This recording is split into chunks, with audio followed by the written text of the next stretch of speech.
Hi అండి, welcome back to my channel Sunitha Shyam. Friends, నా channel అయితే ప్లీజ్ లైక్ చేసి అయితే వీడియో ఎండ్ వరకు చేసి సబ్స్క్రైబ్ అయితే చేసుకోండి. సో ఈరోజైతే ప్రోమోలో చూసాం కదా, నైటు కెప్టెన్సీ కంటెండర్స్ కోసం అయితే టాస్క్ జరుగుతున్నాయి. సో బిగ్ బాస్ వచ్చేసి 3 టీములుగా అయితే డివైడ్ చేశారు.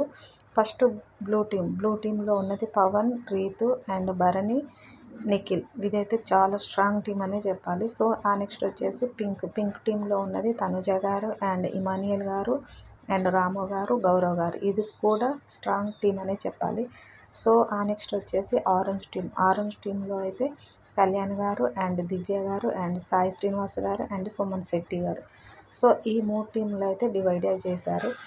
సో ఈ 3 టీముల వాళ్ళు సంజన గారు అయితే లేరు. సంజన గారు సంచాలక్ కావచ్చు. సో ఫస్ట్ బ్యాలెన్సింగ్ టాస్క్ అయితే ఒకటి జరుగుద్ది, అంటే వెయిట్ బ్యాలెన్స్ టాస్క్ అయితే.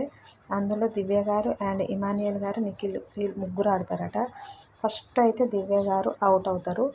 సో ఆ నెక్స్ట్ వచ్చేసి నిఖిల్ గారు అవుట్ అవుతారు. ఇంకేముంది, ఇమానియల్ అంటేనే టాస్క్ కింగ్ అనే చెప్పాలి ఈ 9th వీక్ సీజన్ 9th సీజన్లో అయితే.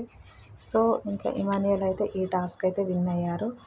సో ఇంకా నెక్స్ట్ ఏ టీము స్ట్రాంగ్గా ఉందో మీరైతే కామెంట్ చేయండి.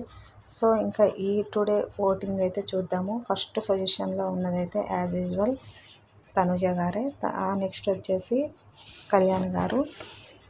వీళ్ళిద్దరికైతే ఫస్ట్ సెకండ్ ఇలా షిఫ్ట్ అవుతుంది. కళ్యాణ్ గారికి కూడా ఏం తక్కువ ఏం పడట్లేదు. తనుజ గారికి ఫోటాఫోటీగా అయితే ఓటింగ్ అయితే పడుతుంది. సో ఫస్ట్ తనుజ ఉంటే నెక్స్ట్ కళ్యాణే ఉంటాడు, లేదా కళ్యాణ్ ఉంటే తనుజ. వీళ్ళిద్దరిదే అసలు ఇక్కడ మార్పు అనేదే లేదు. సో థర్డ్ పొజిషన్ వచ్చేసి సుమన్ శెట్టి గారు అయితే ఉన్నారు. నెక్స్ట్ వచ్చేసి భరణి గారు అయితే ఉన్నారు 4th పొజిషన్లో. సో అయినా ఇంకా సేఫ్ మాస్క్, ఇంకా కొంచెం మాస్క్ అయితే ఉంది భరణి గారికి. ఇంకా సేఫ్ గేమ్లో నుంచి బయటకు వస్తే ఇంకా ముందుకు వెళ్ళగలుగుతారు. సో ఆ తర్వాత వచ్చేసి సంజన గారు ఉన్నారు. ఇంక ఇక్కడ నుంచి అంతా డేంజరే. రాము గారు అయితే చాలా అంటే చాలా డేంజర్ జోన్లో ఉన్నారు. సాయి శ్రీనివాస్, రాము వీళ్ళిద్దరు అయితే మోస్ట్ డేంజర్ జోన్లో అయితే ఉన్నారు.